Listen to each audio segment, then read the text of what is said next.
थंडीमुळे माझ्या अंगावर काटा आला होता. मी स्वतःला हातांनी मिठी मारून उब मिळवण्याचा प्रयत्न करत होते.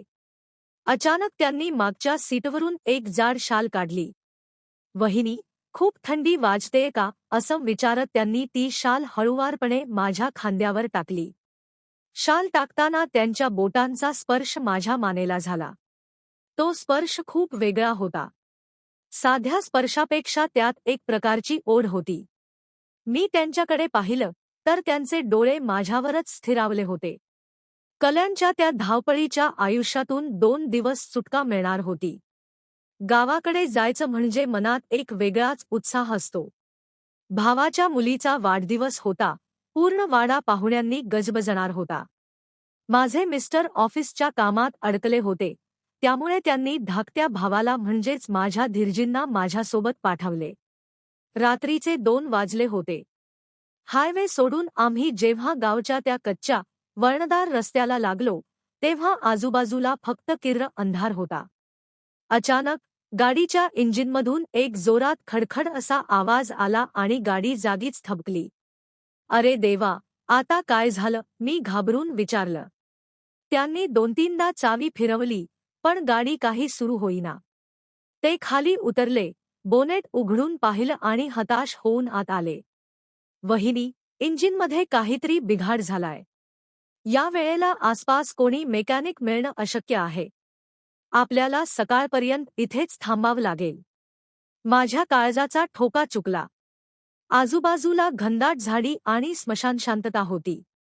फोनला नेटवर्क नव्हतं. बाहेर कडाक्याची थंडी पडली होती, त्यामुळे आम्ही गाडीच्या काचा वर करून आतच बसून राहिलो. त्या छोट्याशा बंद जागेत आता फक्त आम्ही दोघं होतो. आमचा श्वास आणि बाहेरच्या वाऱ्याचा आवाज. दुसरं काहीच नव्हतं. थंडीमुळे माझ्या अंगावर काटा आला होता. मी स्वतःला हातांनी मिठी मारून उब मिळवण्याचा प्रयत्न करत होते. अचानक त्यांनी मागच्या सीटवरून एक जाड शाल काढली. "वहिनी, खूप थंडी वाजतेय का?" असं विचारत त्यांनी ती शाल हळुवारपणे माझ्या खांद्यावर टाकली.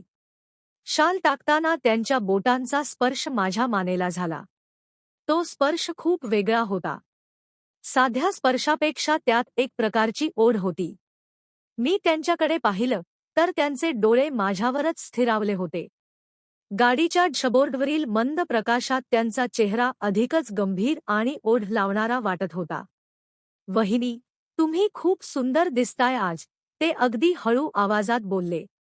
मी काही बोलणार इतक्यात त्यांनी माझा हात आपल्या हातात घेतला. त्यांच्या हाताची ती उब आणि माझ्या हाताची थरथर. त्या एकांतात सगळं काही बदलून गेलं होतं. आम्ही तासनतास गप्पा मारत होतो, पण त्या गप्पांमध्ये आज घरच्या विषयांपेक्षा आमच्या दोघांमधील ओढ जास्त होती.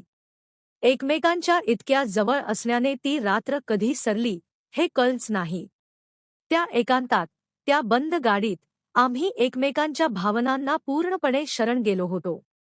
सकाळी जेव्हा सूर्याचा पहिला किरण काचेतून आत आला, तेव्हा माझी झोप उडाली. थोड्याच वेळात तिथून एक सायकलस्वार जात होता. त्याने एका मेकॅनिकला बोलावून आणलं. गाडी दुरुस्त झाली आणि आम्ही पुन्हा गावच्या दिशेने निघालो. पण आता आमच्यात एक गुप्त नातं विणलं गेलं होतं. गावी पोहोचलो तेव्हा सगळीकडे लगबग होती. पण माझं मन मात्र त्या रात्रीच्या आठवणींतच गुंतलं होतं. दुपारी जेवण झाली आणि घरातील वडीलधारी माणसं विश्रांतीसाठी गेली. मी माझघरातील त्या जुन्या लाकडी खिडकीपाशी उभी राहून बाहेरची झाड पाहत होते. अचानक मागून कोणाची तरी चाहूल लागली. वळून पाहिलं तर तेच उभे होते.